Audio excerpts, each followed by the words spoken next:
Alors,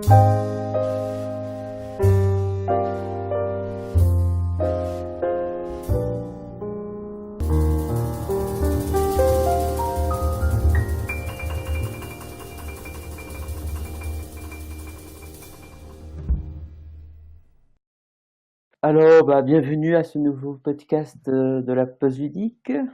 Avec, euh, avec aujourd'hui, nous avons Darkman, comme toujours. Salut les gobelins. Le Nous avons tradi. aussi, Je sais, dis-le, oui, tradi. oui, tradi, beaucoup trop tradi, à mon goût. J'essaye de le changer, mais c'est compliqué. Oh, le Sinon, nous avons, drama. oui, sinon nous avons aussi en invité, même s'il ne pourra pas être présent en vocal, c'est Christophe de la Pilule Rouge et bien sûr aussi des Aventureux. Voilà, ouais. Donc très bien. Donc le sujet d'aujourd'hui, c'était à propos des interactions. Les interactions, alors oui, donc euh, un thème qui a été trouvé par le tradi, comme on dit. Voilà, c'est fait. L'interaction sociale doit-elle apparaître dans le système de résolution pour qu'elle puisse apporter des avantages en jeu? L'alternative, je te dirais non. Alors, justement, on va en débattre, parce que si on dit oui, non, Oui, ça oui, pourrait faire un podcast. ça prendrait 5 minutes. C'est vrai. Je pense que ces abonnés feraient ouais, ça n'a pas duré ces 2 heures, mais Exactement. bon. Moi, je vais donner mon avis de tradi d'abord. Euh, Moi aussi, je dirais non. Pourquoi? Je vais partir, c'est d'un constat. Pour moi, l'interaction sociale se fait par RP. Donc le RP n'est pas écrit tacitement dans les règles de résolution. Oui, oui. Voilà, si on prend le terme technique, je parle d'un bouquin de règles que vous lisez, vous avez les règles sur la santé, la résolution c'est une action, le combat, la magie, les véhicules, le craft, tout ce que vous voulez, mais il n'y a pas écrit « Ah, vous devez RP », c'est logique. C'est tout à Oui, fait après, logique. oui, oui. Après, souvent, ça se fait peut-être dans la description du jeu de rôle. Alors, c'est la question maintenant, pourquoi y a-t-il des compétences comme étiquette, baratin, diplomatie, éloquence, marchandage? Oui.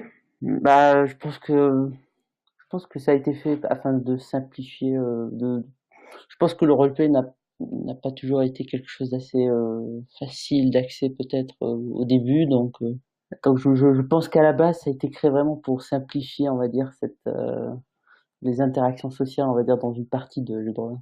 Bah, moi, je vais partir de mes vieux jeux.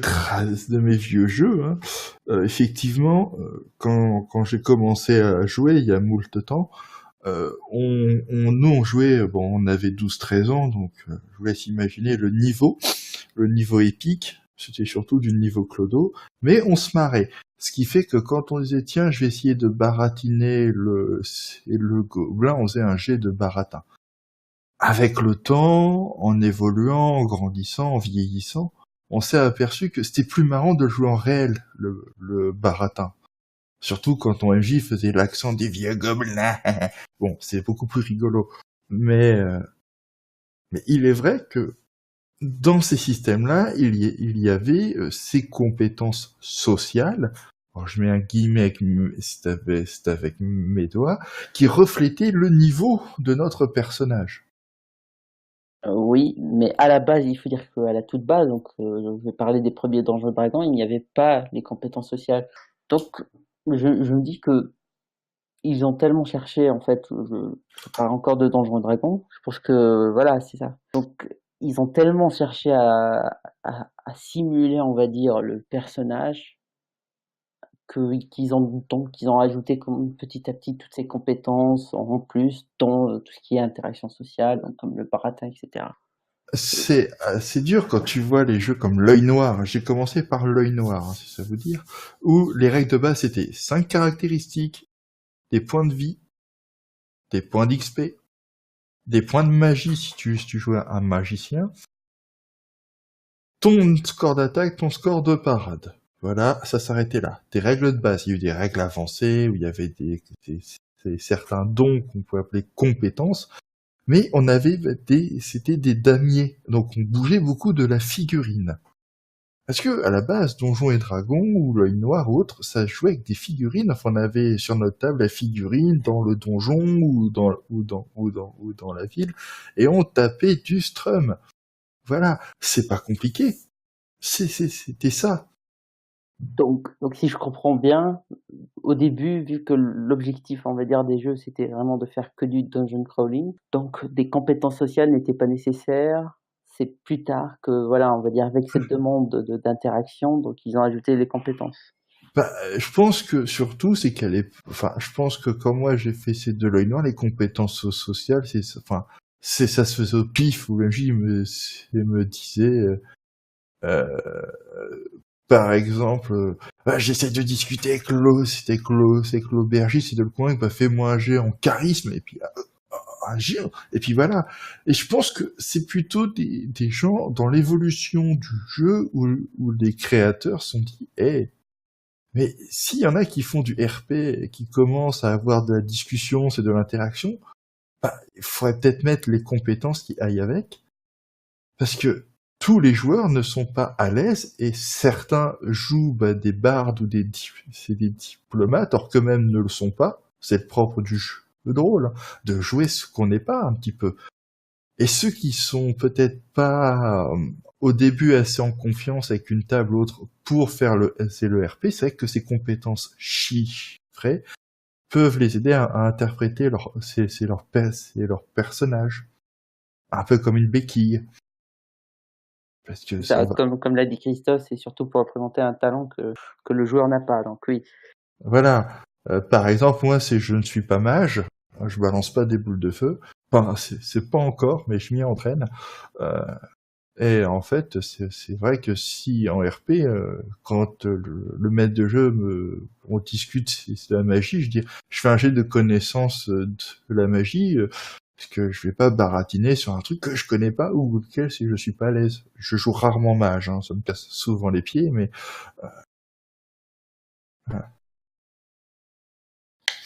Oui, c'est ça. Donc, Voilà. mais je pense quand même que c'est pas que c'était pas peut-être la chose la plus pertinente d'ajouter. Ça crée des dérives, je pense. Parce que voilà, à partir du moment qu'il y a ces compétences, si le MJ en fait décidait de jouer by the book, et on part toujours du principe qu'il va jouer by the book, pardon.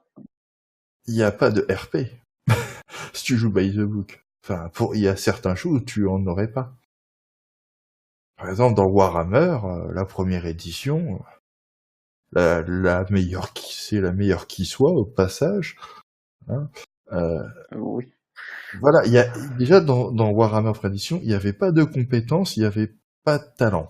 Enfin, voilà, enfin, t'avais des compétences sans en être, c'est-à-dire que tu avais toutes les caracs, et si t'avais une compétence qui pouvait t'apporter c'est quelque chose, tu avais un bonus.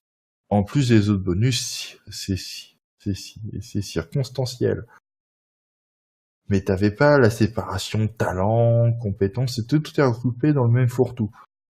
Mais si t'avais pas baratin, tu pouvais quand même tenter de baratiner. Que dans la Voilà. seconde édition, t'as pas baratin, tu sais pas mentir. Et pour moi, n'importe qui peut mentir. Après, que tu le fasses bien ou que tu le fasses mal, c'est autre chose. Mais tu peux quand même essayer. C'est pour ça que, parfois, je suis tenté de dire que ça aide d'avoir les compétences, que ça peut te permettre de voir comment ton personnage est, s'il est plutôt bon ou pas, et pouvoir l'interpréter. Mais c'est aussi un frein, parce que si tu l'as pas, tu sais pas. Alors je comprends que si tu sais pas lire et écrire, ça pas la compétence, c'est sûr que tu vas pas, même si tu essayes, tu y arriveras pas, c'est un truc où tu sais pas. Mais il y a des choses qui pour moi sont instinctives. Que Oui, tu oui. sois, voilà, que tu sois bon ou pas, c'est quand même instinctif. Maintenant, le truc, c'est que, bon, je vais essayer de me mettre un peu, on va dire, en position d'avocat du diable. Je vais essayer, je promets rien. Il je je pense que parce qu'on avait déjà eu une fois un débat, mais bon, avec d'autres joueurs, et souvent, il y avait certains qui disaient: «Oui, moi, le RP, je suis pas bien, je sais pas faire, heu, donc heu, donc comment si j'avais pas les compétences, on va dire, d'interaction sociale, bah, comment je ferais, en fait? Je pourrais pas être social». C'est pas faux. C'est pas faux ce que ce joueur disait. Euh, je vais prendre le point de vue du bon tradi, hein, voilà. C'est pas faux, puisque quand moi je joue un personnage, je jouais quelque chose que je ne suis pas. Enfin, c'est le but de l'évasion, jouer un rôle. Euh, mais le truc, c'est effectivement si la personne n'est pas à l'aise à l'oral, ça arrive qu'elle soit pas à l'aise. Effectivement, on va pas la pénaliser, dire ah non tu es pas à l'aise, tu ne joues pas ton super diplomate parce qu'il n'est pas à l'aise. C'est d'où l'intérêt de la compétence. Oui, bah, c'est ça, bah, donc mais moi, je pense qu'un bon jeu de rôle devrait permettre, en fait, de faire ça assez facilement par d'autres moyens. Par exemple, avec un système de contact, déjà, tu peux dire, par exemple, vu que tu connais une personne, donc naturellement, tu vas savoir mieux discuter avec elle. Donc, c'est, en gros, je suis pas d'accord pour l'utilisation des compétences comme ça, parce que sinon, ça peut créer aussi des problèmes. Ça peut aussi fermer le joueur, lui dire non, moi, je fais pas d'interaction sociale, je fais pas d'RP, pardon. Donc, je veux tenter quelque chose, bah, je lance le dé, je suis sûr que je vais réussir parce que j'ai énormément de points en baratin, voilà. Donc il va mentir à tout, il va réussir tous ses jets, donc ça va. Alors, c'est là où je vais te répondre oui, mais non. Alors, je vais m'expliquer. Oui, à force, si tu laisses tout le temps ça, le joueur va maxer les compétences à fond et GD, ça devient un Monopoly. Je suis bien d'accord. Mais c'est le rôle de MJ de pouvoir petit à petit dire bah voilà, ça fait 2-3 séances, c'est maintenant, tu ne fais un G que s'il y a du RP. Mais si tu me fais un petit RP, et suivant ce que tu dis, tu feras un G qui aura soit des bonus, soit des malus. Et petit à petit, il faut ramener ce joueur à RP et à passer outre le G. C'est ça, c'est un bon truc à faire, parce que ça met le joueur en confiance aussi, et dire, tu vois, avec le RP, tu peux faire plein de choses. Ça n'empêche pas c'est de mettre des points dans tes compétences. Ça peut refléter aussi bah, l'expérience que ton joueur a acquis, que ton perso, pardon, a acquis avec le temps et en s'exerçant. Et je pense que il faut marier les deux jusqu'à ce que les joueurs et le maître du jeu ensemble soient assez à l'aise entre eux pour passer outre les compétences et se servir que du score de ces compétences comme référencement pour le niveau du personnage, à savoir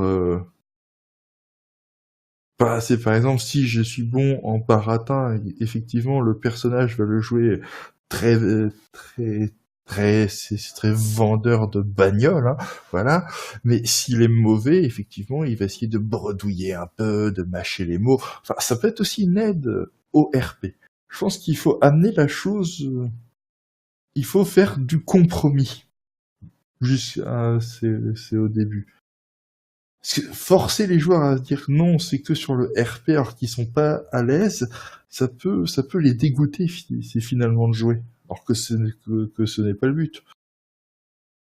Par contre, mais c'est aussi un peu ce qui se fait dans le style OSR, donc Old School Renaissance. Là, la fiche elle est complètement dépourvue de compétences, et c'est vraiment au joueur de faire le RP, en gros, toutes les interactions sociales. En fait, tout ce qui n'est pas axé, on va dire, sur le combat est complètement sous le contrôle des joueurs. Donc c'est Et je trouve que ça marche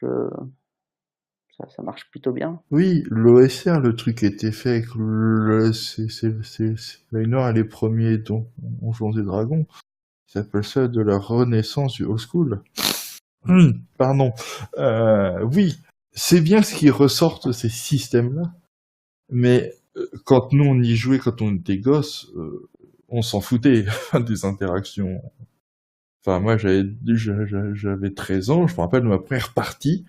C'était ma grande sœur qui achetait des livres dont vous êtes le héros, et elle avait acheté les règles de l'œil noir chez Folio. Je me rappelle bien, ils sont encore sur mon bureau, ces bouquins-là. Et il y avait effectivement c'est pour moi le meilleur scénario au monde pour un joueur, les sources de mort. J'ai fait mon personnage, il m'a dit ok, jette un dé, tu t'enfonces dans les marais, t'as loupé, tu es mort, maintenant barre-toi. Ma première expérience du jeu de rôle. Oui, sinon, pour réagir à ce qu'a dit Christophe, il n'est plus là, mais bon. En gros, mais bon, je vais le dire quand même, c'est le RP, il dit que le RP devrait être un bonus, mais pas un malus, ni une obligation. Par contre, je suis désolé, mais dans de l'OSR, quand tu t'engages par exemple dans une partie de l'OSR, je crois que faire le RP fait partie du contrat social. Pas forcément. Quand je dis c'est le noir rapport, comme j'expliquais, et la base comme les premiers donjons, c'est ces 5 caracs et point barre. On faisait pas beaucoup de RP quand on jouait, quand on était ado. On balançait les dés, on affrontait du monstre, on explorait des pièces. Voilà. Après, s'il y a des compétences, effectivement, où il y a des compétences qui vont avec, il faut pouvoir marier les deux, puisque la compétence fait partie du système de résolution. Oui. Donc oui, pour revenir un peu à ce qu'il a dit, c'est vrai que en fait, quand il parlait que c'était un bonus et que ça ne devait pas être un malus ni une obligation, il parlait des jeux à compétences. Donc oui, donc là c'est beaucoup plus logique. Ouais, c'est vrai que, voilà, je pense qu'il faut pas obliger les joueurs à, mais les amener à. Comme je disais, c'est au début, les laisser faire juste c'est le GD, petit à petit, lui demander un petit RP de 1 minute ou 2, ou une description d'eux, pour le mettre en confiance et lui montrer que, bah, tu vois, tu y arrives. Mais le problème quand même de ça, je suis d'accord, c'est que vu que les jeux à compétences, les jeux à compétences n'ont pas d'intention, on va dire, d'intention ludique claire. C'est-à-dire, c'est ça, ça te laisse beaucoup trop de liberté. Et je pense que c'est pas forcément positif. Déjà, ça peut créer des problèmes, des dysfonctionnements dans le groupe. J'imagine par exemple que pour une partie de Deadland, voilà, parce qu'on parlait de Deadland, donc il y a des systèmes, il y a des compétences d'interaction et tout. C'est un jeu de rôle traditionnel. On va dire qu'il peut y avoir 3 types de joueurs dans ce genre de partie. Il y aura le type de joueur qui n'est pas très bon en RP, donc il va surtout vouloir privilégier les lancers de dés. Il risque aussi d'avoir aussi le type de joueur qui sera axé que sur les interactions RP et qui n'a pas besoin en fait de lancer de qui n'aura pas besoin de lancer en fait des jets de compétences. Et je pense que là, ça crée un fossé entre les deux, non? Pas forcément. Alors, j'ai expliqué mon point de vue, tu vas me dire assez après. Je pense que justement, si un joueur qui se sent pas à l'aise et lance les dés, voit que d'autres joueurs, eux, sont à l'aise, ça peut l'entraîner à faire du RP. C'est lui aussi. Bon, il faut que le maître de jeu et les autres joueurs, on lui tende une perche en disant, bah vas-y, essaye, lance-toi. Il faut pas non plus qu'on soit braqué, hein. Il faut être compréhensif, il faut être ouvert. Et je pense que ça peut aider le joueur et le pousser dans le bon sens à faire du RP. Et petit à petit, il peut voir que effectivement, c'est plus gratifiant de le faire en RP que juste lancer le dé. Mais ça vient petit à petit. Quand on a commencé, on n'était pas à l'aise. C'est pour ça qu'il faut aussi savoir se mettre à la place de ceux qui sont pas à l'aise ou qui débutent. Ah, voilà. Après, l'autre question vient aussi parce qu'on peut tourner très longtemps sur sur les mécaniques. Parce qu'il y a des jeux qui ont des mécaniques de résolution basées dessus, hein, comme un vampire, hein, les jeux du World of Darkness.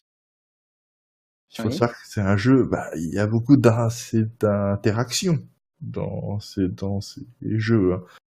oui, Vous oui. êtes soit tous des vampires, soit tous des loups-garous, soit tous des momies, soit tous des démons, soit tous des chasseurs de monstres, enfin, bref, j'en passe, c'est des meilleurs. Vous êtes entre vous, hein.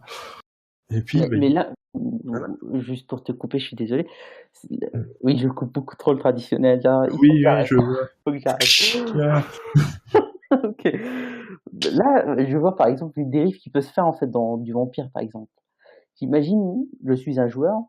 On va jouer, on va parler de deux profils de joueurs. Je suis le profil A, je suis un très bon, j'ai un très bon RP. Vu que j'ai un très bon RP, que la partie va être très axée sur le RP, pourquoi je mettrais des points en interaction, en compétences d'interaction sociale, vu que je saurais très bien le faire moi-même. Laisse-moi finir. Vas-y. Tu vois où j'y vais.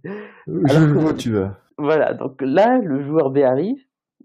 Le pauvre, malheureusement, il n'est pas très bon en RP, dans tout ce qui est interaction sociale. Donc, qu'est-ce qu'il va faire? Il va essayer de booster ses interactions sociales dans la fiche de personnage. Donc là, il va créer. Donc déjà là, ça va créer déjà un déséquilibre déjà juste en termes d'optimisation. C'est là où je vais répondre en citant les règles. Très bien. Voilà, j'ai cité les règles de mémoire du World of Darkness. En général, il est dit que si tu n'as pas de points dans la compétence, tu vas en chier. C'est pas que tu sais pas le faire, hormis c'est les connaissances, mais ça va être très très dur. Donc, si quelqu'un a laisse RP et qui, moi, en tant que maître de jeu, me met aucun point en éloquence et qui me fait le gros éloquent, je vais faire, ça correspond pas à ta fiche. Parce que le RP doit être en accord avec ta fiche de personnage. Si tu joues un personnage avec 1, c'est en intelligence, tu vas pas tu vas pas me sortir la théorie des cordes. Hein, faut pas déconner. Tu sais pas, c'est pas que tu es con, mais si tu es pas Albert Einstein. C'est là où le MJ a son rôle un peu d'arbitre. Alors, je vais faire râler certains en disant, attends, et c'est là où dans les règles se dit, avant toute chose, avant toute dépense de points, quel est votre concept? Et c'est de ce concept que va découler les dépenses de points. Si un joueur dit, je veux jouer un mec assez diplomate, assez charismatique, il mettra les points dans. Et donc son RP sera en adéquation avec sa fiche. Donc c'est vrai que les règles ne sont les règles de beaucoup de jeux dans ce sens-là. Si on les respecte bien, c'est assez fluide en disant que même si le joueur préfère c'est le GD, il peut, et celui qui ne préfère faire le RP, il peut, du moment que sa fiche est en accord avec le RP. Ah oui, si tu crées si tu crées un personnage avec certains scores dans des compétences carac et pas d'autres, il faut le jouer. Sinon, si ton perso il sait tout faire, ça sert à rien de jouer. Ça s'appelle être MJ. Voilà. Je sais pas si c'est ça être MJ, mais bon. Enfin, le MJ, ces persos, quand tu regardes, disons que pour moi, un MJ, il a un seul PNJ qui a toutes les compétences, mais il les coupe en plusieurs entités. Il y a l'entité physique, l'entité sociale, l'entité mentale, c'est l'entité fourbe, l'entité gentille, tu vois ce que je veux dire. Mais quand tu regardes tout son panel de PNJ, tu vois qu'il y a toutes les compétences qui se trouvent c'est pour répondre à un moment X ou Y. Oui, brode. Oui, triche. Ça aussi, il a le droit. Mais, donc c'est pour ça, je pense que c'est le sujet qui est assez compliqué parce que soit on a les joueurs qui vont suivre les règles en disant oui, mais dans les règles j'ai tant en compétences, j'ai tant de points, donc j'ai des bonus et autres. T'as ceux qui vont être ouais, mais avec le RP ça peut passer. Et puis t'en as d'autres qui disent mais les compétences on a le RP, ça sert à rien. Le Voilà, c'est ça. tout, je vais revenir à la convention sociale, c'est de bien expliquer ce que les joueurs de l'MJ entre eux se mettent d'accord sur ce qu'ils attendent et aussi se mettre d'accord sur la manière de jouer. Oui, sauf que je suis d'accord, sauf que par ce système, les jeux de rôle traditionnels créent un dysfonctionnement qui doit être forcément corrigé par le MJ et par sa convention sociale. Mais ça crée quand même un dysfonctionnement. Ah mais j'ai jamais dit c'est qu'ils étaient parfaits, hein. Euh, c'est pour ça que je les aime parce que pourquoi j'aime ces jeux-là? Parce que autant les dysfonctionnements, non, il y en a pas tant que ça. C'est des petites broutilles, mais surtout on peut bricoler. Et il y a la règle d'or qui est non, le MJ n'a pas toujours raison, ce n'est pas la vraie règle d'or. J'ai vérifié. La règle d'or des tout vieux jeux de rôle à l'ancienne, c'est si une règle vous gêne ou empêche vous et vos joueurs de vous amuser, modifiez-la ou ignorez-la. Après tout, c'est votre jeu. C'est à vous de faire comme vous voulez. Voici la règle d'or.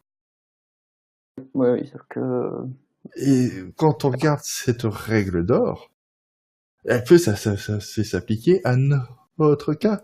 En disant, ouais, mais faire des jets que sur le social MJ, ça peut me faire chier. Je voudrais bien et puis avec mes joueurs, c'est pas trop ça.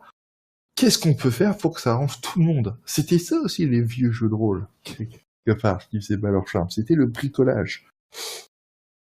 alors que les jeux en ce moment, enfin plutôt je parle des jeux alternatifs parce que ont l'avantage d'avoir tout de suite une proposition, on va dire, ludique claire. Donc il ne risque pas d'y avoir en fait de dysfonctionnement, on va dire, de ce côté-là. C'est un peu pour ça aussi que j'aime bien, parce que ça tu sais tout de suite où tu vas aller, tu sais tout de suite ce qui se passe et Il est vrai, alors je vais défendre les jeux alternatifs, note bien mettez une petite croix.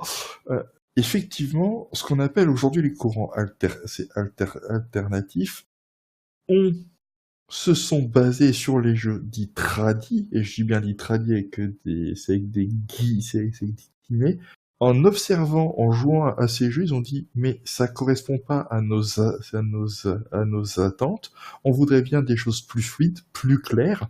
Ils ont commencé à se pencher dessus, et il y a des créateurs de jeux qui ont proposé de nouvelles choses. Donc effectivement, vu qu'ils ont, entre guillemets, voulu corriger ce que eux trouvaient ces problématiques dans ces jeux-là, effectivement, ils sont beaucoup plus fluides. Et si ça se trouve, dans 15 ans, il y aura c'est des nouveaux courants qui sortiront, et ces jeux dits fluides, on dira, ah oui, mais posé, il y avait des problèmes, si tu vois ce que je veux dire.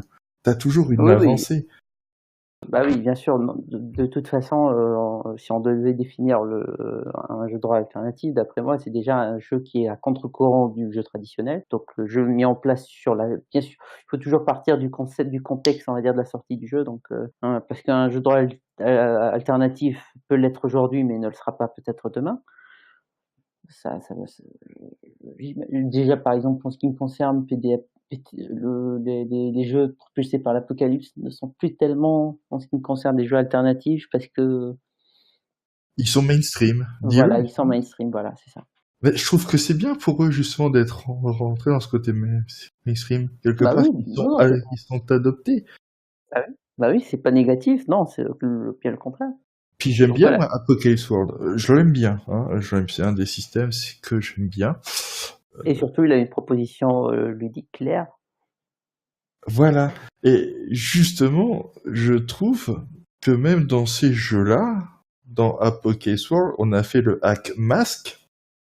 Hein, donc les super-héros, où les conflits sociaux et les interactions euh, pouvaient apporter des avantages par rapport à des contacts. Donc il y a tout ce jeu-là, hein, de liens plutôt proches, plutôt éloignés, ennemis, amis, et ça changeait énormément. Mais encore une fois,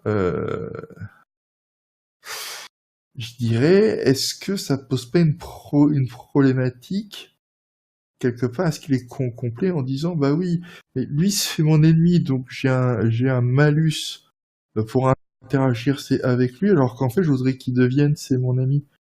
Tu vois, c'est Enfin, il faut qu'il devienne, c'est mon pote, pour que je n'ai plus ce malus, mais vu qu'on est ennemis depuis longtemps, c'est quelque part.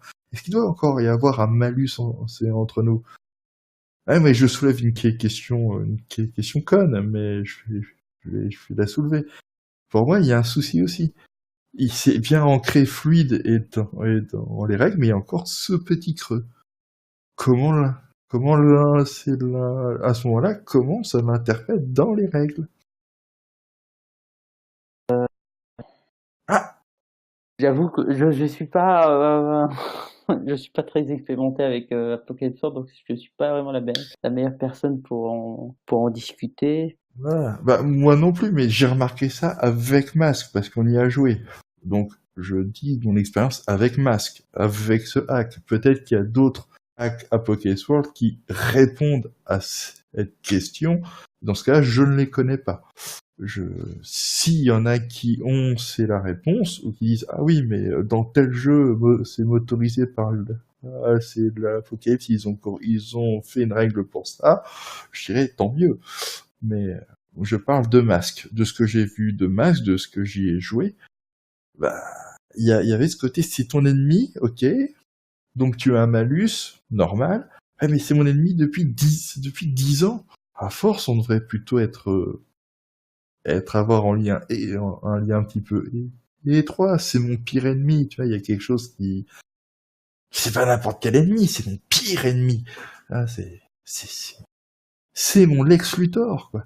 Ah, c'est comme Superman et Lex Luthor, ou Batman et le Joker. Ils ont un lien entre eux qui est assez puissant. Et pourtant, ils sont ennemis. Mais si on devait le mettre sous Apocalypse War, ça serait plutôt le lien avec tes amis.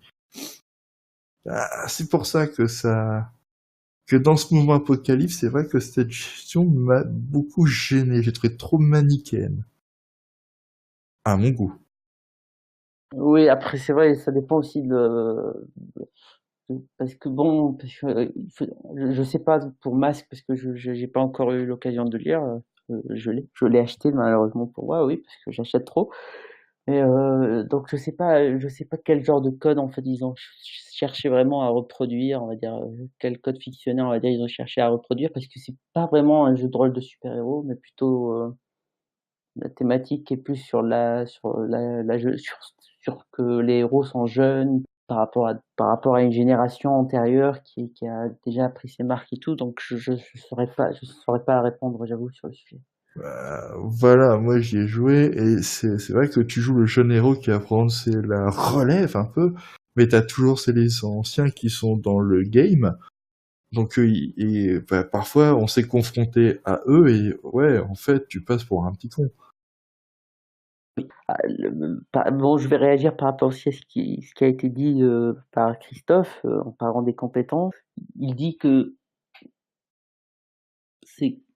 voilà, en gros, il y a une sorte de deux poids de mesure vis-à-vis des combats. Par exemple, vu que dans les jeux de rôle traditionnels, les combats, on va dire, ont une place tellement prédominante que que prendre des compétences de baratin, déjà, c'est que ça a moins d'importance, on va dire, en termes de d'optimisation que tout ce qui est allié au combat. Qu'est-ce que tu en penses? Ah, alors j'ai essayé de... moi, tu as remarqué que les combats, moi dans les jeux de rôle, je fais ça assez vite. C'est pas ce que je recherche. Mais il est vrai que je vais prendre l'exemple d'un bouquin que j'ai entre les mains, Prophétie, hein, la seconde édition. C'est vrai que le combat, tu regardes, oui, mais vous avez les feintes, désarmés, assommés, les attaques brutales. Il y a tellement d'options qu'il faut expliquer que ça prend un panel monstrueux. La guérison des blessures naturelles, avec soin, par magie. Ça prend énormément de place par rapport à la description des compétences, il est vrai, où les descriptions c'est des compétences, c'est un petit paragraphe avec les spécialités par compétence. Voilà, voilà, parce que bon, le baratin, on va dire dans une partie, les compétences interaction, on va dire dans une partie normale de jeu de rôle, on va dire à Donjons et Dragons, les interactions sociales, c'est quoi? C'est 30%, et je crois que j'en ai peut-être un peu ajouté. Alors, ça dépend avec qui tu joues et ce que tu veux jouer. Là, après, c'est que il faut pas croire que le jeu traditionnel, c'est... Alors, le bouquin dit qu'on va faire que... C'est un jeu de baston, alors on fait que de la baston. Ça, c'est faux.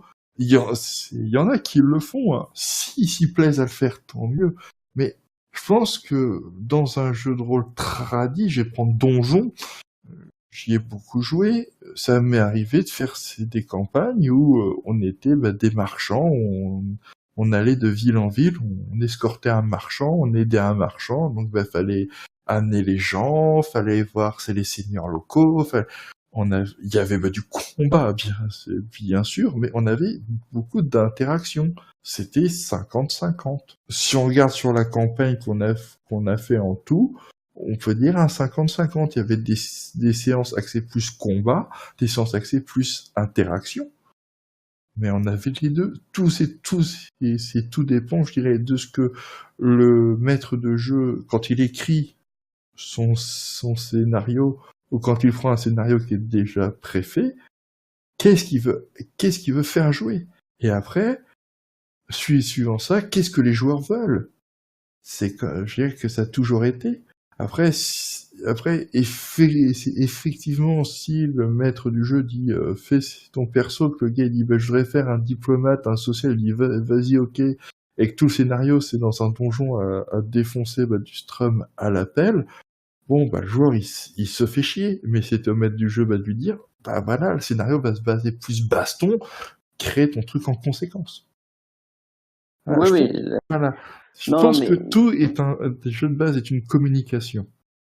Et quand on voit, des attentes. je suis d'accord, mais quand on voit dans dans un livre de base, par exemple, qu'il n'y a pas vraiment de règles, par exemple, sur les interactions sociales par rapport alors que le livre possède une grosse partie, on va dire, est alloué à tout ce qui est système de combat. Donc déjà, dans la proposition, on va dire, que proposent les auteurs du jeu, c'est clairement, ils te disent, ce jeu de rôle, vous devez, alors, je parle encore par rapport à la base, vous devez privilégier, par exemple, le combat par rapport par rapport à tout ce qui est interaction, parce que c'est comme ça, c'est deux choses. En fait, on sent plus que le système de compétences, surtout est comme une sorte d'option, en fait, ajoutée à un système.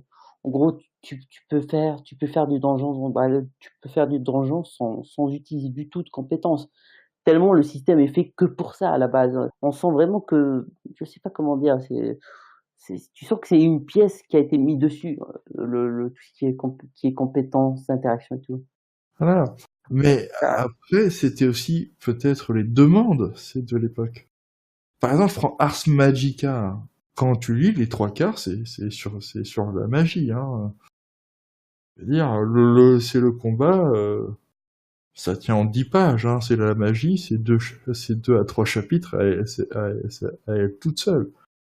Et les interactions, il y a les compétences. Et pourtant, c'est un super jeu.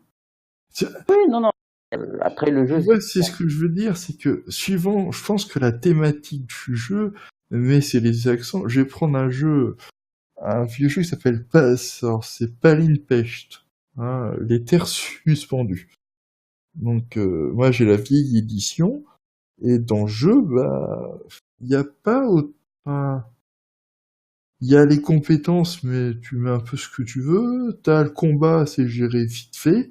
Tout se base sur les poules de gemmes que tu vas dépenser, sur le monde, c'est sur ton interaction avec ton environnement. Je dirais voilà, ça dépend vraiment de la thématique du jeu. Mais c'est que le combat, effectivement, a une partie, c'est important, c'est beaucoup de joueurs, et tu me diras pas le contraire, à un moment vont chercher la bagarre. À un moment, ça va y aller. oui, oui. C'est une obligation, hein. Dans tout jeu, un moment ou un autre, t'as forcément un vampire qui va aller menacer un loup-garou avec un couteau suisse. Je parle d'expérience. À ce moment-là, il te faut des règles pour gérer ça. Et puis, suivant ce qu'il va faire, les feintes, ou peut-être c'est un sarcasme ou autre chose, comment c'est géré. Donc, il y a des règles qui le gèrent. Et donc, ces règles, ben, elles essayent de remplir toutes les possibilités. Bon, C'est ça le c'est problème, c'est impossible. elles remplissent trop de possibilités, ce qui fait Ouais. que la viabilité d'un jeu ne dépend en fait que du maître du jeu. Et là, je trouve que c'est pas normal. Bah, oui, mais regarde, comme dans Apocalypse World, le premier thème, le tout premier, c'était un monde apocalyptique. Je sais pas si tu y as joué, toi, Ah oui, oui, vraiment. oui, oui. Quand moi j'ai joué, je fais, bah voilà, c'est quoi le monde? Bah dis-moi, tu le décris. Quoi? J'étais, ok. J'étais Oh, paumé. attends, je sais pas si le MJ t'a fait ça comme ça, mais normalement, Bah si, si. Clairement, il m'a dit c'est un monde post-apo, il me décrit le truc, mais après, vous êtes dans un endroit, décrivez-le moi. c'est Bah ça, oui. Bah oui, ouais, c'est mais ça. si tu veux, je dis, ouais, mais tu as pas une base, est-ce que tu veux qu'on te fasse une grande ville, un petit bourg, un machin? Non, mais faites. Ok. Et ton personnage, il fait quoi? Bah dis, bah, non, Non, la la création se création. fait par des questions, donc c'est Voilà, pas mais ça. la création a été faite, mais à ce moment de juste, et dans ce coin, il fait quoi, c'est ton perso? C'est quelle fonction qu'il occupe? Euh, ok, tu peux me laisser ces 2 petites minutes, c'est pour réfléchir. Tu vois, il n'y avait pas de monde fixe. Alors, c'est pas que c'est inintéressant, mais quand tu es pas prévenu, ça te fait bizarre. Ça te fait Ah oui, bizarre. mais là, le problème, c'était peut-être que tu ne connaissais peut-être pas tu ne savais pas, en fait, tu n'avais pas été averti par rapport au jeu, donc Je n'avais pas été averti. ah oui, c'est normal aussi. Si vous n'aviez pas discuté de ça avant, c'est compliqué, parce que quand on arrive la première fois, j'avoue, c'est une gymnastique à avoir, hein. C'est gymnastique. Lorsque le MJ te dit: «Bon, vous passez, par une vallée, vous voyez des montagnes, complètement, on va dire, complètement, on va dire la forme un peu, escarpée et tout», et il te dit: «Mais pourquoi en fait c'est comme ça?» Donc au début tu dis: «Ouais, je sais pas». Mais voilà, mais après non, mais après ça dépend. Mais Apocalypse World est très bien fait dans le sens où il te pose tout de suite les questions, qui t'aident avec les questions à créer l'univers, donc non, non, Ouais. non, Ah, mais, par exemple, mince. dans Libreté, parce que bon, c'est le dernier truc Apocalypse World, enfin, plus ou moins, enfin, oui, c'est Apocalypse World, propulsé par l'Apocalypse que j'ai lu, et voilà, par exemple, la faction, la Libreté, bah, c'est les joueurs qui vont la créer. Donc et c'est et tu vois, l'auteur qui a mis en place toutes les questions qu'on pose aux joueurs afin de développer la faction, en fait, voilà. Ouais, mais il faut bien que que le maître du jeu explique ça aux joueurs. Pour qu'ils Bon. soient conscients de ce qu'ils vont devoir faire. Dans un premier temps, dire créer, c'est leur truc ensemble, c'est la développer. Je vais revenir au combat, c'est un peu pareil. Et je vais même c'est répondre aux écrits un peu sur Christophe quand il pose c'est la question Ouais, que j'allais je. réagir sur ça aussi. Alors, je vais lire Imaginez un monde Medfan. Je reprends les. Une armée ennemie s'approche de la ville. Le MJ a bien préparé le siège de la cité. Ça va être épique, ça va être fun. Et là, un PJ dit, je suis super fort en discrétion et en baratin, je m'introduis dans la tente générale ennemie et j'essaie de le convaincre de renoncer, d'envisager une autre voie. Alors là, Solange refuse l'interaction, il ne t'écoute pas, ou t'arrives pas à le convaincre, tyrannie du MJ, c'est dictateur au-dessus des règles. Tu peux dire Darkman, hein, ça marchait aussi. Il peut si je te donne une difficulté de trop énorme, même MJ, que s'il suit, sauf qu'il abuse des règles, il peut donner une difficulté normale, le PJ réussit, et là, le MJ ne le prend pas vraiment en compte. Même MJ que s'il suit, soit MJ refuse le résultat des règles. Il faut enfin de difficultés adéquates, le PJ réussit, et là, enfin, on commence à jouer pour voir où ça nous mène. Alors, puisque je vais être impartial, Cadus, toi qui m'as c'est en MJ, où je me situerais dans ce cas-là. Alors, bah, toi, tu nous aurais laissé déjà, tu nous aurais, tu nous aurais clairement laissé tenter de... Oui, t'as vu la question piège? Non, non. Non, non, tu nous aurais laissé déjà, tu nous donnes beaucoup de liberté de ce côté-là, donc oui, donc on aurait tenté de le convaincre et t'aurais fait jouer la scène, donc J'aurais fait jouer la scène. Je comprends qu'il y ait beaucoup de joueurs qui ont pu être frustrés passer par des maîtres de jeu, soit qui étaient trop sur les rails, ils disent non, ou j'ai fait mon scénario, il se passera comme ça. Je le comprends. Mais encore une fois, je dirais, ce n'est pas le maître de jeu qui fait le jeu. C'est l'interprétation que la personne a du jeu. C'est ça aussi. Je pense, effectivement, il y a plein de MJ comme ça. Moi, j'en ai pas trop connu. C'est vrai que j'ai peut-être eu une chance, je n'ai pas trop connu. Et mes amis avec qui je joue en sur table, on n'est pas comme ça. Donc c'est vrai que c'est pas notre optique. Donc c'est vrai que j'ai eu ce cas-là une fois ou deux, j'ai pris mes dés, j'ai pris mon sac et je me suis cassé.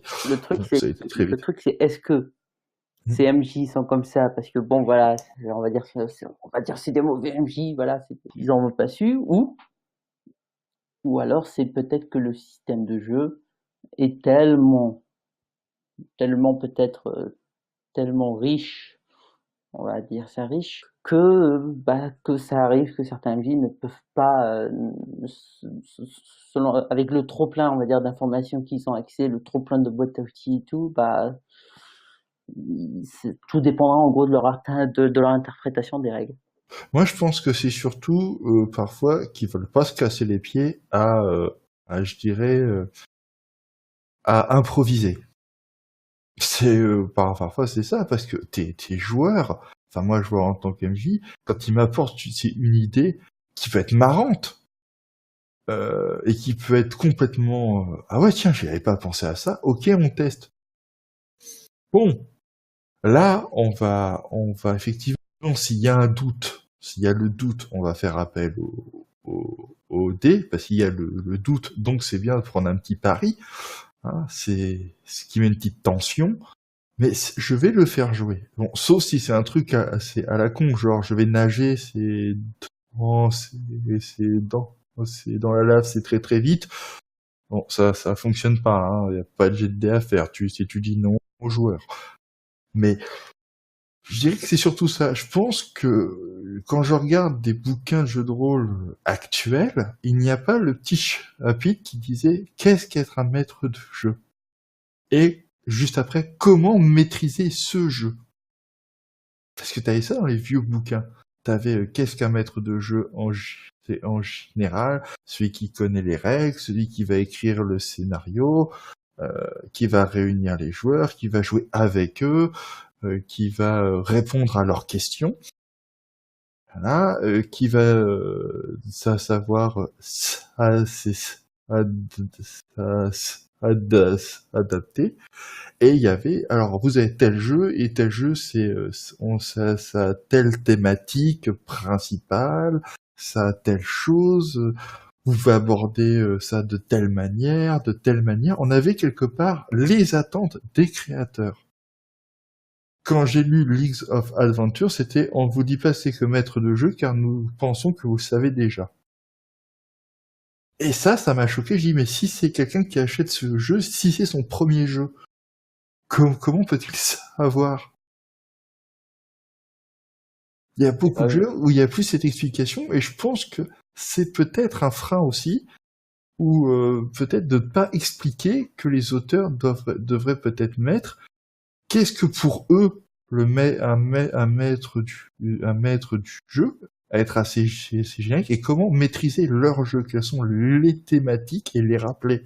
Et je pense que là peut-être qu'on aurait moins c'est de gens qui sont non ce n'est pas dans les règles justement parce que je sais pas c'est une question mais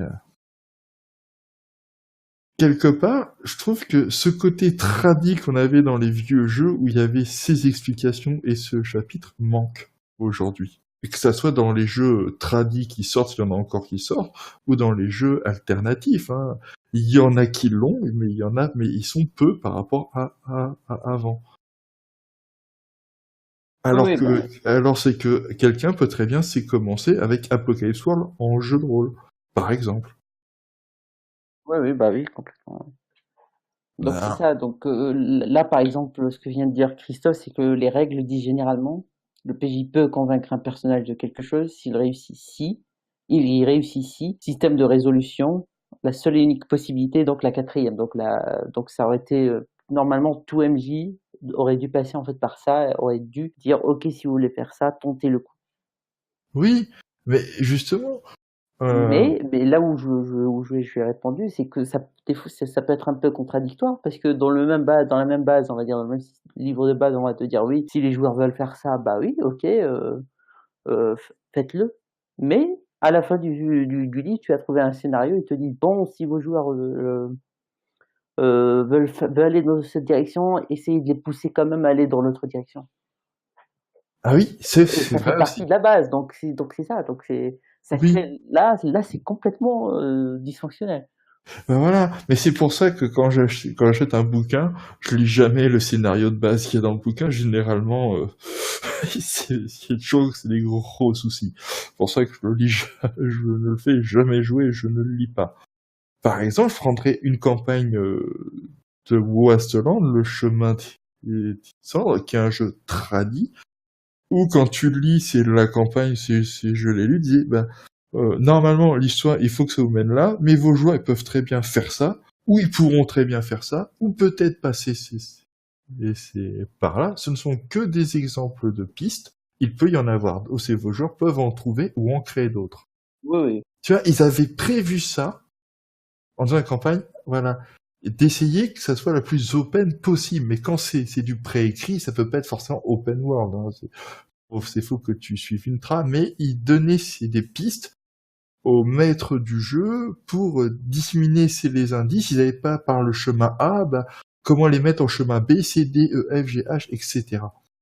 Oui. C'est pour ça que je conseillerais un jeu où vraiment je conseillerais le jeu de rôle Demiurge de Frédéric Sintès qui est en fait, on peut aimer ou pas aimer, ça c'est pas le problème, mais il offre ce qu'on appelle, il y a tout un chapitre sur la mise en place d'une situation initiale. C'est en gros mettre en place un scénario tout en gardant toutes les libertés possibles pour que les joueurs puissent réagir.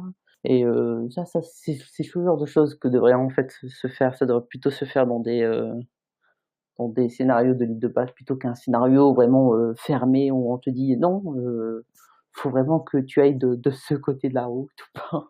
Bah, c'est pour ça que j'ai toujours conseillé aux gens, écrivez vos propres scénarios, comme ça vous n'êtes pas embêtés, vous savez vous savez où vous devez aller, si vos joueurs vont à gauche, à droite, en arrière, vous vous en foutez, parce que vous pouvez mettre l'intrigue où vous voulez, puisque c'est votre scénario.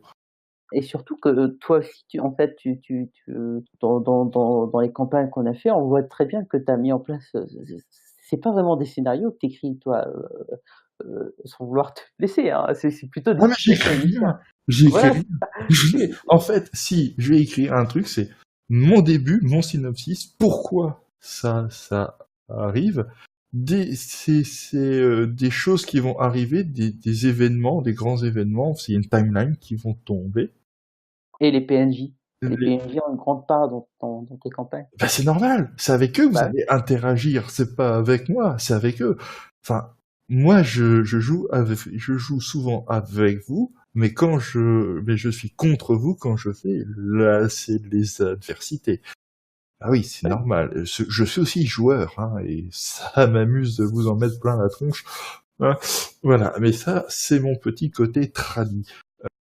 Le truc, c'est que je vais faire des grandes timelines. Il y a des moyens que que vous les retardiez ou que vous les en empêchiez. Je ne vous dis jamais comment. Vous avez les pistes, par contre, et les indices. Et à la fin, suivant comment vous allez, j'ai prévu 5-6 fins.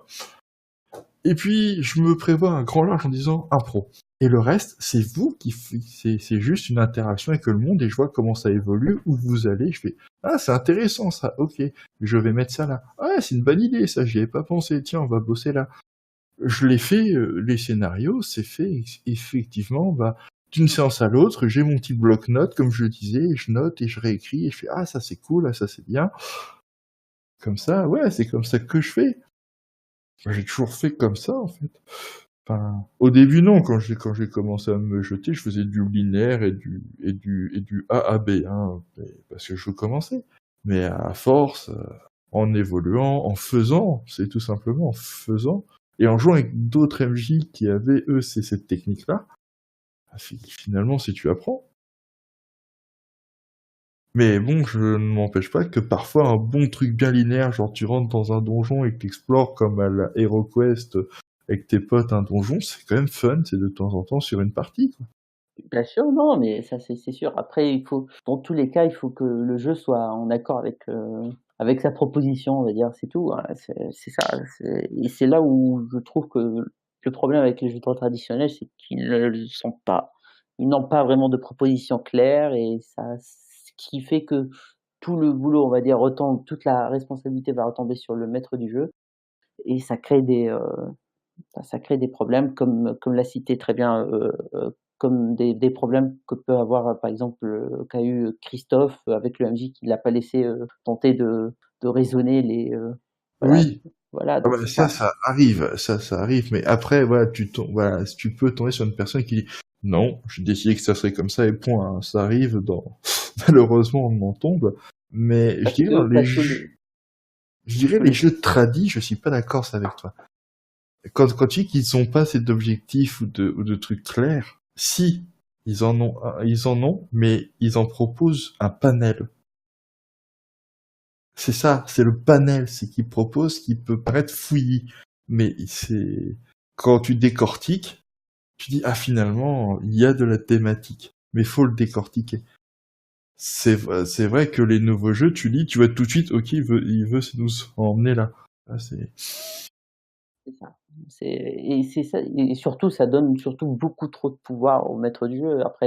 Après, ça peut être parfait quand le maître du jeu a ce qu'il faut, et ça peut vite devenir, ça peut devenir terrible si le maître du jeu l'a pas, et parce que voilà, il était perdu peut-être face au trop plein de propositions que du jeu, ou etc.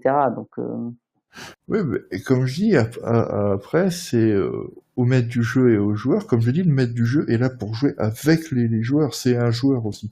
C'est un joueur différent, mais c'est un joueur. Voilà, je vais pas dire un joueur plus, mais voilà, c'est un joueur, et lui aussi, il joue avec les autres. Et donc, à un moment, c'est donné, c'est entre tous ces joueurs-là qu'il faut se mettre d'accord. C'est pour ça que c'est important de discuter de ce qu'on va faire avant, pour justement éviter ce genre de confusion. Quand créer les concepts en groupe, les concepts de perso en groupe, pour que les gens disent, attends, ce concept, ça collera pas avec ce que je fais. Ça, c'est tout un jeu, c'est de discussion pour que tout le monde se mette d'accord, pour dire voilà, moi il y a tel concept, c'est pas que j'en veux pas, mais ça collera pas et tu te feras chier. Et mieux vaut le dire à la création que de laisser le joueur créer son truc et dire bah ouais, mais en fait non, quoi. C'est ça qui est frustrant, c'est frustrant pour le joueur parce qu'il a créé tout un concept, on lui a pas dit non et il peut pas l'utiliser.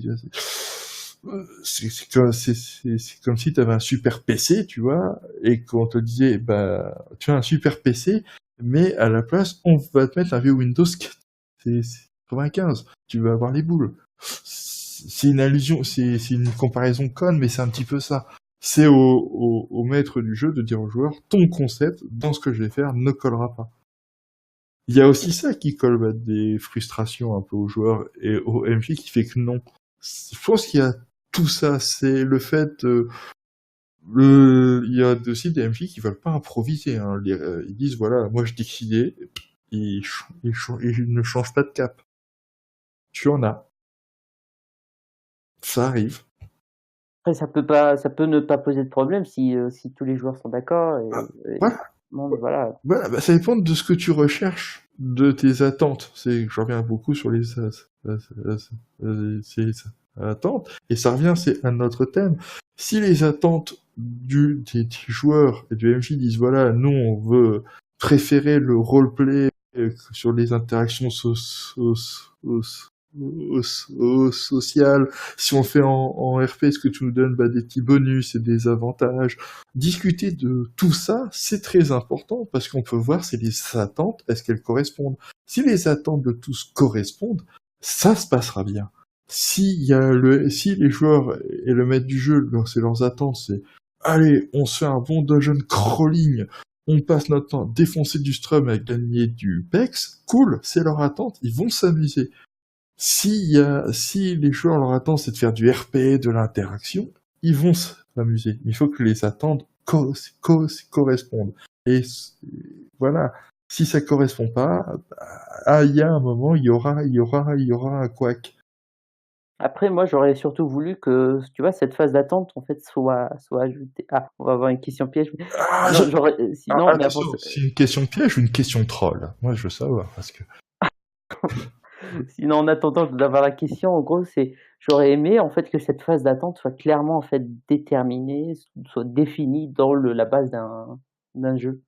Vu qu'un jeu de rôle traditionnel a une proposition ludique trop large, donc il serait intéressant de développer tout de suite, de développer directement en fait dans la base, de dire voilà, nous proposons beaucoup de choses, donc vous devez, avant première séance, vous devez mettre en place les attentes, vous devez vous mettre d'accord avec vos joueurs sur ce que vous voulez faire ou pas. Oui, mais c'est pas inscrit dans les bouquins alternatifs non plus. La phase de création par exemple de l'univers, par exemple pour Apocalypse World, c'est un peu ça aussi, parce qu'en mettant en place le setting, on est en train aussi de mettre en place les attentes de nos personnages. Par exemple, là j'étais en train de dire hier Sang et honneur de John Wick. Je n'irai pas jusqu'à dire que c'est un jeu alternatif, même si il n'est pas traditionnel, ça c'est sûr. Voilà, je vais pas le définir parce que c'est. Il est John Wick. Voilà. Il est John Wick, voilà. Comme ça, il est John Wick. Voilà, dans John Wick, la première phase, c'est la création du clan. Donc les pays doivent se réunir, définir en fait donc quel genre de daimyo ils vont avoir, un daimyo ambitieux ou pas, rusé, etc. Ils vont définir ses vertus, etc. Donc là, ils vont définir le setting, en gros, mais aussi les attentes. Si par exemple ils veulent créer s'ils veulent faire une campagne très axée espionnage et tout, ils vont développer un daimyo très rusé qui va renforcer tout ce qui est espionnage, etc. Donc dès la création en fait du clan, on est en train déjà de définir les attentes des joueurs. Oui, mais je suis d'accord. Oui, mais quand tu regardes, je vais prendre l'Ubiquity 6 et 6 qui est du tradi, du jeune tradi, je dis jeune entre guillemets, mais du tradi, qui dit quand vous créez vos personnages, créez les concepts ensemble avec le maître du jeu. Si les concepts vont fonctionner ensemble par rapport à ce que vous avez prévu de jouer, disent bien vous, si ça correspond ou pas. Donc il y a aussi ces choses-là. Mais je pense qu'elle est... Il parlait du maître du jeu ou de tous les joueurs? Il disait vous. Ok, d'accord. Il disait qu'il faut que ça soit fait ensemble avec les joueurs et le maître du jeu. Qu'il faut se concerter ensemble. Là, je suis d'accord. Là, oui. Et pourtant, c'est un tradit. Tu vois, ils le disent, mais je pense qu'ils le mettent juste dans la création de persos. C'est un paragraphe qui est assez long, qui explique, mais c'est qu'un paragraphe. Je suis d'accord qu'ils devraient le mettre, justement, dans le conseil au maître du jeu et comment maîtriser. Là, ça serait intéressant de le développer plus et plus en avant. Exactement. Mais je pense que l'Ubiquity a voulu quand même, je connais pas trop le système, je l'ai pas encore essayé, mais ils ont voulu peut-être déjà mettre avant quelques idées, on va dire, alternatives. Après, voilà, déjà développer tout de suite le contrat social. Bon, on va utiliser contrat social parce que le nom est utilisé par tout le monde, donc si on va dire convention... Oui, je comprends. Voilà. Ouais. Mais j'ai retrouvé ce même concept c'est dans un jeu un peu plus vieux, hein, je vais citer Prophétie. Hein, je vais aussi pouvoir citer L5R, la vieille édition, dans Shadowrun. Bon, L5R, je me rappelle pas. Dans la vieille édition, tu avais. Création, c'est le concept. C'est concertez-vous. faites la création de groupe pour savoir qui va jouer quoi. Alors ça prend 5 lignes, hein. mais t'as déjà les bases. Non, mais t'as déjà les bases. Tu vois, c'est dans Shadowrun aussi, tu retrouves, hein, création, c'est de personnages. Quand ils disent la maîtrise du jeu, ils t'expliquent très très vite, pareil, ça prend quelques lignes. Mais la création de groupe, ça peut être intéressant, ça évite que des persos effectivement puissent, ça évite qu'il y ait des persos qui soient forcément à contre-courant par rapport au reste du groupe. Mais ça prend on a déjà les prémices de.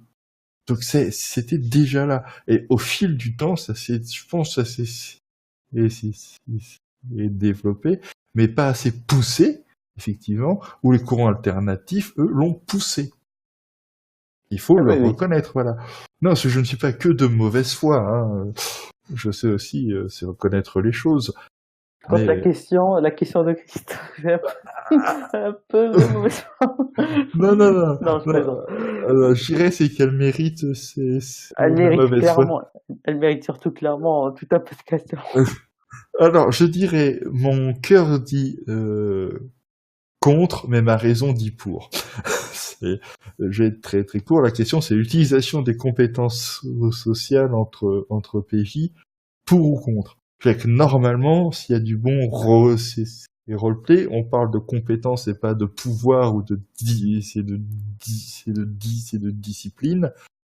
Hein, qu'on se mette bien d'accord, mais juste des compétences pures, hein, sans pouvoir et autres saloperies du genre, comme dans Vampire ou autre. Voilà. Si c'est que la compétence pure, j'ai que si les joueurs jouent ça y est, ils commencent à troller. Effectivement, s'il y a pour que tout le monde le sache, je vais quand même lire. Alors, il te dit du bon RP, sauf que moi, je ne suis pas bon RP, mais j'ai le max en compétences Varata. Ok. Alors, il ne troll pas. D'accord, la petite précision. Alors, la petite précision. Donc, je veux dire, si les joueurs sont d'accord entre eux et que ça les fasse marrer de jouer ces interactions sans GD, oui, il y en a pas. S'il y en a pas besoin. Mais pour éviter les querelles et les engueulades, de type favoritisme, hein, comme quoi le MJ a toujours un petit chouchou. Qu'est-ce que j'ai pu l'entendre, celle-là? C'est vrai que le GD, mais les dés ont parlé, c'est impartial. Ça règle la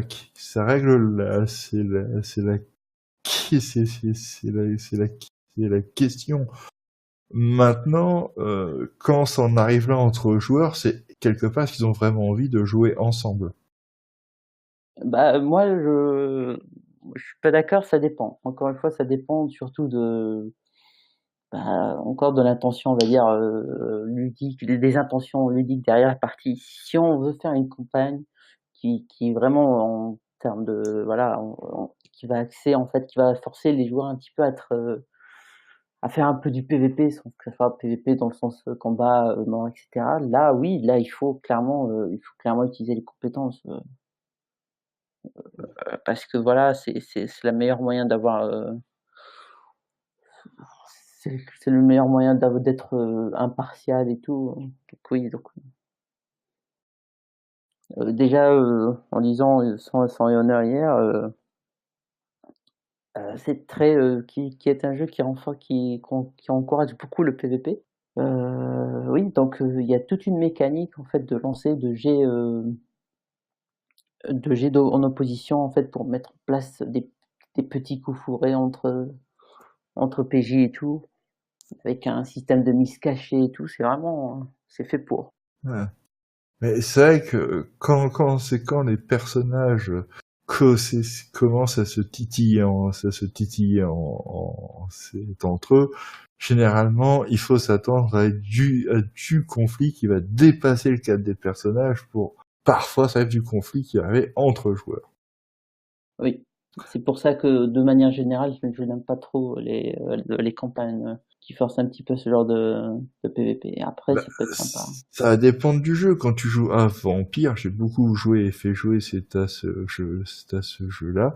C'est vrai que de temps en temps, se mettre un petit peu de pique ou de bâton dans les roues entre joueurs, alors c'est assez rigolo. Tant que ça reste fun, je dirais, voilà, il faut pas non plus, sauf si le joueur à côté met en péril, c'est de la coterie. Bon là, ce jeu, c'est quand même de la survie, hein, il faut y aller. Il faut pas avoir peur, mais tant que ça reste bon enfant, je dirais. Pourquoi pas? Mais il faut que ça reste bon enfant. Là, qu'il faut, disons que tant que ça pimente un peu le jeu, ça peut être sympa. À partir du moment où ça devient constamment, ça devient constant, que c'est à chaque fois, là, je dirais que ça devient chiant. Et c'est pour ça que il faut, on revient toujours à discuter avant de ce que les joueurs veulent et de ce qu'ils ne veulent pas, comme on a fait pour L5R dès le départ, on a dit ça, on veut pas ça, et on veut ça, on s'est tous mis d'accord, et ça a très bien roulé. Par contre, maintenant que, pour réagir aussi à ce qu'a dit Christophe, je suis un peu d'accord. C'est si c'était dans une phase de combat, si par exemple, on va dire, par exemple dans L5R, vu qu'il y a eu dans la première séance, il y a eu un petit combat d'entraînement entre les deux personnages, entre deux PJ, les, les dés se sont lancés en fait naturellement. Alors que si c'était un truc d'interaction, on s'est quand même posé la question si on devait vraiment lancer les dés ou pas. Donc ça crée, il y a quand même ces deux poids de mesure en effet. Mais il y aura toujours, je pense qu'on ne peut pas éviter ces deux poids, deux mesures dans le tradi, hein. Je parle dans le tradi, hein. Et encore, même dans l'alternatif, dans certains, je pense pas que tu pourrais éviter. Mais il y a un moment où dans le combat, il faut que tu sois impartial. Il faut qu'il y ait l'impartialité et la neutralité, du jet de dés. Parce que sinon, c'est super c'est facile. Moi, c'est maître du jeu, j'ai dit que non, tu foires ton jet, et puis c'est tout, point. C'est frustrant pour le joueur. Je fais le jet de dés. Comme ça, il y a un doute, et c'est le dé qui parlera. Bah c'est ça. Et pour la blague, tu l'as dit, hein. Oui, mais je Faut l'ai dit, pas c'est dans le tradi. ça c'est Mais, enregistré, les amis, c'est mais enregistré. je l'ai dit, effectivement, mais je ne l'ai jamais nié, hein, c'est juste que je ne le disais pas. Mais voilà, c'est fait, ça a été dit. Je trouve que le jet de dés, comme dans le combat, est impartial. Par contre, Ouais. si un joueur me fait une bonne description de ce qu'il fait, je peux très bien lui donner un bonus. Parce que j'ai une bonne description. Encore une fois, ça va dépendre des maîtres du jeu et de ceux qui veulent. Car encore une fois, moi je suis quelqu'un c'est de ludique. J'aime m'amuser, pas me faire chier. C'est à fouiller dans les 10 001 règles, parce que bah, je trouve que c'est une perte de temps. Si je peux m'en passer, pour les GC d'interaction et de RP, je m'en passe. Si on ne peut pas s'en passer, qu'il faut un GD pour rassurer les joueurs ou autres, on fait le GD, pas de problème. Voilà. Et après, dans une table de confiance, souvent, je pense que ça se fait pas, hein, ça se fera pas souvent. Alors que par exemple, dans Apocalypse World, là, l'a très bien dit, l'a très bien dit Christophe, bah, si tu réussis, la règle dit, si tu réussis ton jet pour convaincre un PJ, il a le choix, donc il accepte et gagne un XP, il refuse et doit agir sous pression. C'est clairement, c'est clairement défini, on va dire. Oui. Après, est-ce que tous les jeux alternatifs définissent ce genre de cadre? Ça, je ne saurais pas le dire, hein. Il y en a Ouais, mais tellement. regarde, s'il accepte, il gagne c'est un XP. Donc c'est une compensation. Tu acceptes, mais en échange, on te file un PEX. C'est on t'achète. Ah oui, c'est souvent ça c'est une mécanique souvent utilisée, c'est de voilà, c'est ça force un peu enfin, ça encourage, on va dire, à pas évoluer par l'échec, ça c'est autre chose. Non, voilà, c'est à avancer en mettant son personnage en mauvaise position, on va dire. Voilà. Oui, mais après, genre, on retrouve beaucoup ce mécanisme dans Ubiquity quand tu gagnes des points de style en jouant ton défaut ou ta motivation.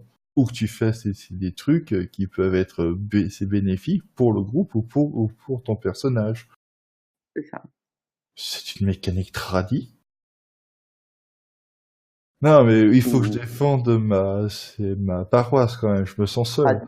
je sais pas, Mais je peut-être. pense il y a pas de mécanique tradie ou alternative, c'est au final. Je pense que si une mécanique fonctionne bien, il n'y a pas de raison que c'est que beaucoup de jeux la reprennent, si elle a fait ses preuves.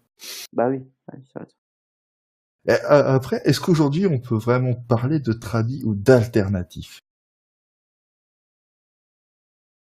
Oui. Oui, oui, Christophe Ouais, est mais est-ce d'accord. oui, mais est-ce qu'on ferait pas, c'est parler juste de jeux de rôle? Oui, oui, bah, mais il faut clairement définir. Oui, on peut parler de jeux de rôle, mais il bon quand même de définir au moins ces deux pratiques, parce qu'il y a beaucoup de pratiques, mais au moins Oui, de les mais regrouper en deux trucs, on va dire assez. assez, oui, histoire qu'on s'identifie, Ouais, oui, je ils sont comprends quand même bien. en opposition, donc Mais je dis pas qu'ils sont en opposition, bah, justement. sincèrement, enfin après, la définition d'alternative est très compliquée, chacun a sa propre définition personnelle, ça c'est sûr. Vacos, c'est comme le traditionnel. On a plusieurs cette définitions, j'en ai au moins 3 ou 4, hein. Ils se mettaient pas d'accord. Voilà, Ouais. donc pour moi, c'est par opposition au traditionnel déjà, ça c'est sûr. Ouais. Donc un jeu de rôle ne peut être alternatif qu'en étant à contre-courant par ce qui se fait en mainstream. Donc voilà, donc Ouais, mais c'est à force d'en faire plus et plusieurs que cette mécanique, il devient mainstream. Donc dans ce cas-là, il n'est plus alternatif, il devient tradit. Alors quand c'est ça, ben non, mais si on raisonne, oh, j'ai lu le message de Christophe. ah, j'ai vu un jeu, c'est américain, où tu joues des pains d'épices pour Noël, des petits bonhommes en pain d'épices, et justement, pour faire c'est ton personnage. La première base, c'est de faire tu as la recette pour faire un petit bonhomme, c'est en pain d'épices, et c'est d'aller faire le petit bonhomme en pain d'épices. Et à chaque fois que tu perds un morceau, le joueur doit croquer le morceau de son pain d'épices, de son petit bonhomme. Je sais plus le titre du jeu, mais ça, je veux bien l'essayer comme jeu. Vu que je suis gourmand, je pense que je ferai beaucoup de persos. Juste dans la même séance. Ah. Oui, bah oui.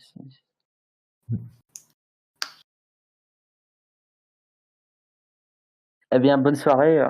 Bah, c'est à bientôt. Christophe, oui, ne t'inquiète pas, c'est la suite. Ce sera encore un long débat entre tradit et alternative, je te rassure. Parce que maintenant, je pense que si on commençait déjà à débattre sur les définitions, ça va prendre du temps. Voilà. Mais bon, encore une fois, on s'est éloigné c'est du sujet de Exactement. base. Mais enfin non, pas exactement, puisque ça rentre dans les mécanismes, finalement. On en a c'est discuté, c'est quelque part, c'est est-ce que le jeu doit se prêter à la mécanique pour ou pas? Je pense que c'est super intéressant. Enfin, on a Bah oui. répondu, en fait, on a approfondi sur sur les systèmes en général. Oui, oui, bah oui. Voilà. Mais non, mais c'est vrai que c'est assez compliqué. Et c'est vrai que cette thématique-là va soulever de nombreux débats. Hein, même encore, c'est même après, puisque moi je suis pour le RP et dire que s'il n'y a pas besoin que ce soit inscrit dans les règles, pour moi c'est logique, parce que Oui. je parle de mon expérience. D'autres veulent que ça soit inscrit sur les grandes tables de la loi. Hein. c'est dans les règles parce que le système de résolution tourne autour de cette question. Et oui. Ouais, bah, Voilà. Donc c'est vrai que je dirais, au final, ça dépend du jeu auquel vous jouez. Soit il s'inscrit effectivement, cette question s'inscrit dans la mécanique de résolution et il y a toutes les réponses. Et dans ce cas-là, il n'y a qu'à appliquer les règles. Soit ce n'est pas inscrit et là c'est au jugé. J'irais, il faut aussi à la logique, faire appel au bon sens et à la logique. donc faire preuve de compensation.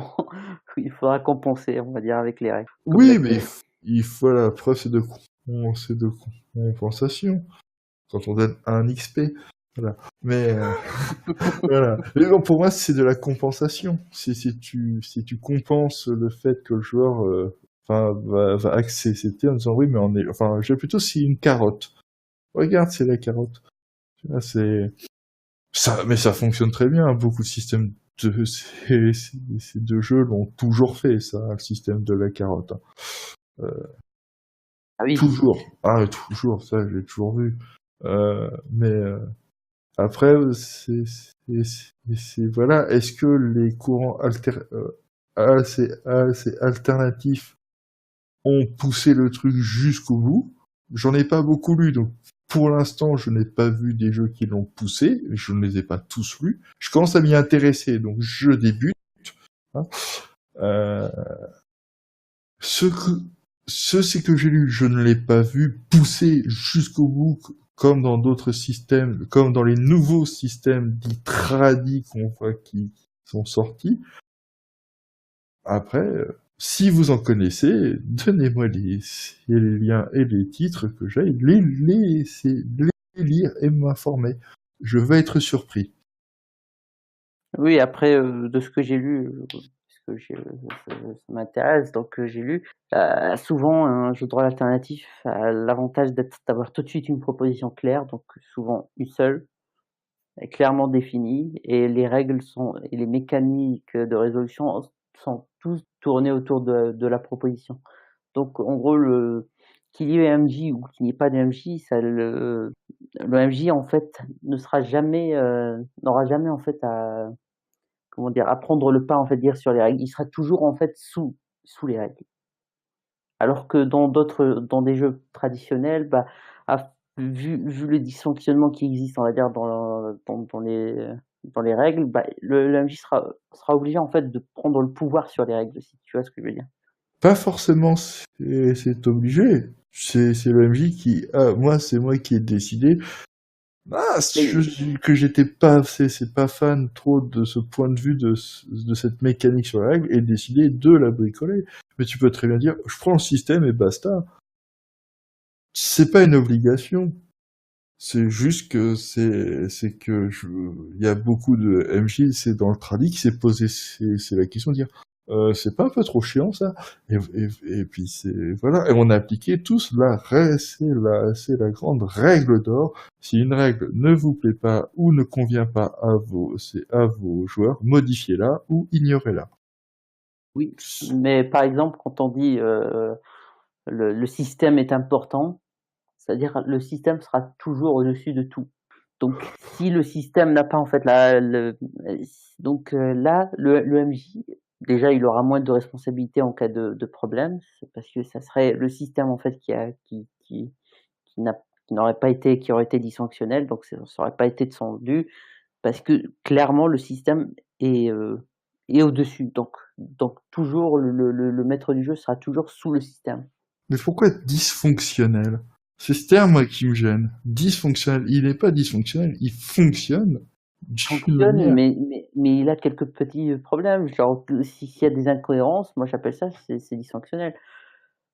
Par exemple, quand je te disais par exemple que si le livre de base te dit oui, bah, vous faites comme les joueurs sont en train de vous dire, donc vous faites juste la mécanique de résolution comme écrit et tout, et que dans un scénario juste quelques pages plus tard, il te dit non, en fait, Si les joueurs veulent aller de ce sens, bah, dites-leur que non, c'est pas possible et qu'il faut qu'il aille tout dans ce sens. Déjà, moi, pour moi, là, c'est dysfonctionnel.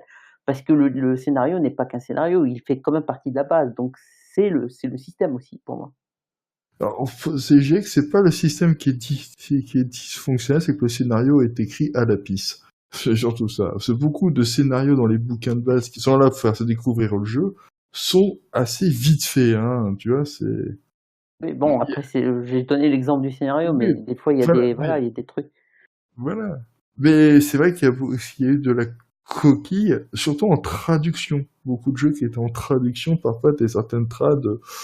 Ouh, euh, c'était, voilà, c'était un peu hardcore, quoi. Mais non, c'est après, moi, quand quand je lisais les scénarios, les rares fois où je les lisais, j'ai très peu de fois accordé du crédit au scénario qui était fourni au livre de base. Oui, oui, mais pour Parce moi, que le justement, scénario. je trouvais le problème justement là, c'était ah on vend un truc, mais il y a que celui de Dark Heresy, le scénario de base dans le bouquin de base, hein, était bien fait parce qu'il amenait vraiment le thème principal c'était du jeu et il servait les mécaniques. Et il servait très bien les mécaniques. Il est super intéressant en plus. Oui, oui, donc c'est ça.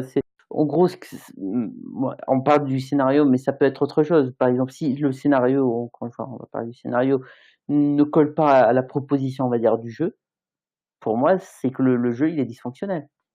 Après, ça peut être autre chose. Par exemple, si le système de jeu, bah, comme on parlait, bah, ça peut encourager comme les joueurs qui veulent faire que du RP et les joueurs qui veulent faire que lancer les dés.